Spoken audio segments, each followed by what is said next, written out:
Finalmente Bolsonaro preso.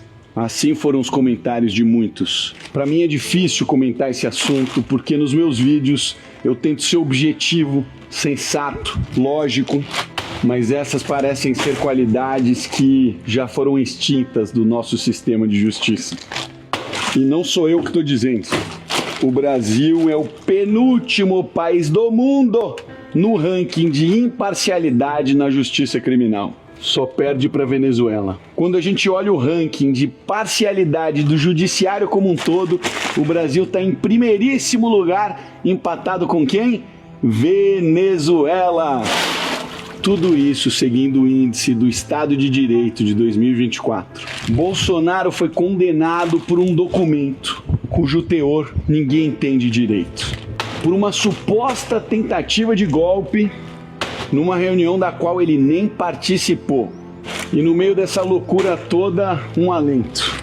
O ministro Fux desmontou a narrativa, escancarou os absurdos cometidos. Ali ficou claro, mais uma vez, o processo era um teatro.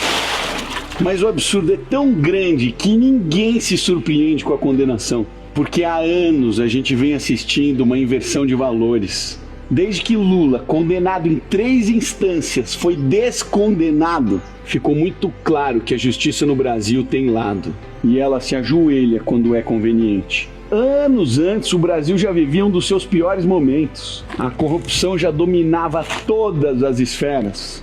Mensalão, Lava Jato, eram tantas operações que era necessário agir.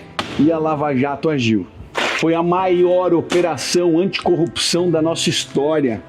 Mas quem deveria se incomodar com isso? Os corruptos, os que enriqueceram saqueando os cofres públicos, os que destruíram gerações com a sua sede de poder. Mas o que aconteceu depois? A história virou de ponta cabeça. Quem limpava o país virou réu. Quem saqueou o país foi solto. E não só isso, volta à cena do crime com apoio popular, dinheiro e poder absoluto. Basta olhar os vídeos antigos do STF, havia debates, havia divergência, mas depois que Bolsonaro foi eleito, o tom contra a corrupção aumentou.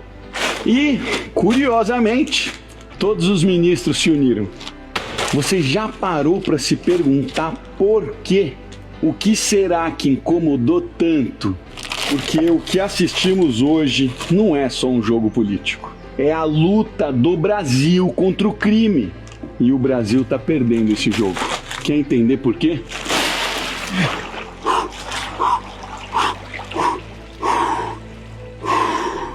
É bem simples. O Brasil somente esse ano deve arrecadar 3,7 trilhões de reais em impostos. Quanto disso você acha que é desviado?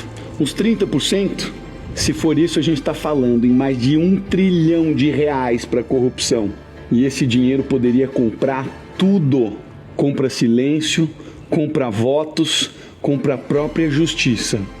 Por isso que nos surpreende quando a gente descobre que muitos envolvidos nesses esquemas possuem fundações, ONGs, institutos, empresas com bilhões em patrimônio. Então eu repito, isso não é só política. O que vivemos hoje é uma guerra entre o bem e o mal. E hoje o mal está vencendo. Mas o filme ainda não acabou. A história ainda está sendo escrita.